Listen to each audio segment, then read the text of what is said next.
Hi అండి, బాగున్నారా? Welcome to పిన్ని ఛానల్ 146.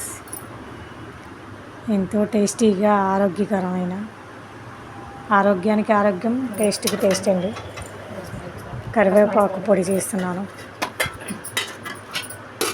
ముందుగా ప్యానం పెట్టుకుని దానిలో ఒక స్పూన్ ఆయిల్ వేసుకుని, అది కూడా ఈ గుంటగరిటతో నేను 2 గుంటగరిటలు పచ్చిశనగపప్పు వేసాను. అది కొంచెం వేగిన తర్వాత సాయపప్పు 1.5 గరిటెలు వేసానండి. బాగా వేయించుకోవాలి.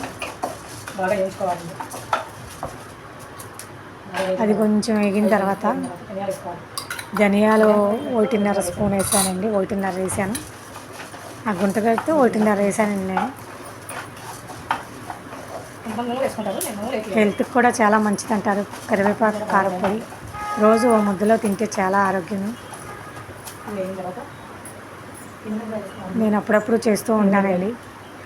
ధనియాలు, సాయిపప్పు, పచ్చిశనగపప్పు దోరగా వేయించుకోవాలి.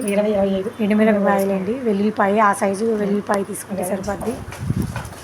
ఎండుమిరపకాయలు ఒక 20 తీసుకున్నాను. దోరగా వేయించుకోవాలి బాగా.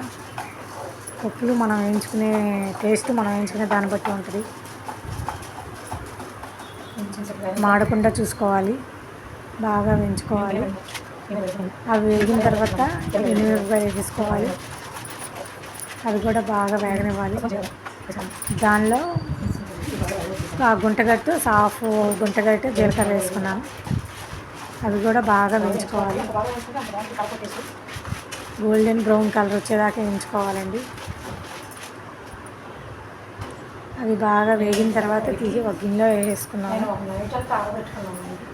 అవి చల్లారేలోపు ఒక స్పూన్ ఆయిల్ వేసుకుని కరివేపాకు వేసుకున్నాను. నా చేతితో ఒక 4 గుప్పిళ్ళు వచ్చిందండి కరివేపాకు. 2 చేతులతో 2 స్పూన్లతో అట్లా తిప్పుకుంటూ ఉంటే పైకి కిందకి తొందరగా వేగుద్ది. మాడకుండా చూసుకోవాలండి, మాడితే మళ్ళీ టేస్ట్ ఉండదు.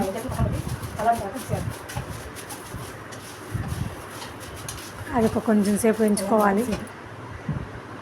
అది బాగా వేయించుకున్న తర్వాత పప్పులు కొట్టాను కదండి, అది మిక్సీ వేసేసుకున్నాను.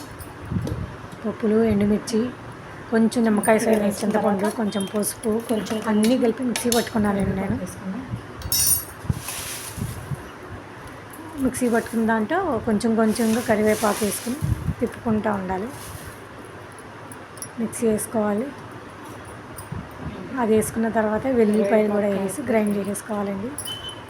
అయిపోయింది కరివేపాకు కారపొడి. రుచికి రుచి, ఆరోగ్యానికి ఆరోగ్యం. బాయ్.